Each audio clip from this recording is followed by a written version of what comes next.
अस्सलाम वालेकुम हाज़रीन ऐं नाज़रीन ड्रामा सीरियल दुलाब जी अचण वारी एपिसोड में हाणे तव्हां ॾिसंदव दोस्तो मंसूर खान हिकु वॾो क़दम खणण वारो आहे। हुन पंहिंजी शहदान खे तयारु करे छॾियो आहे बिल्कुलु, ऐं उन्हनि खे इख़्तिलाफ़ात जो जेको मसइलो उहो बि उन्हनि खां ख़तमु कराए छॾियईं।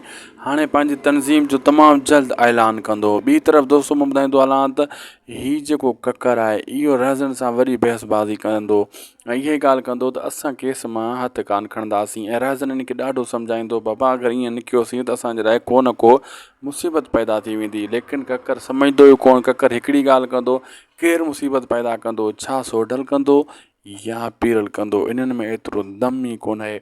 जंहिंमें रहज़न चवंदो मूंखे बि ख़बर आहे इन्हनि में एतिरो दम न आहे, लेकिन हिकिड़ी ॿी ताक़त आहे जंहिंजो नालो आहे शाहनवाज़ खान, ऐं उहा असांखे क़बूलु कराईंदो ज़ोरी बि। अगरि असां उनजी ॻाल्हि न मञीसीं, उन खे असां वाइदो ॾिनो आहे त पोइ हू असांखे वरी अहिड़ो ज़लील कंदो जीअं मुराद वारा ज़लील थिया आहिनि। असांजे मथां बि खूननि जा केस आहिनि। अगरि हू हथु खणी वियो पुलिस जे हिसाब सां, पुलिस असांखे बि गिरफ़्तार करे सघे थी, असां बि जेल वञी सघूं था, छो त असांजे मथां बि 2-3 खूननि जा केस आहिनि।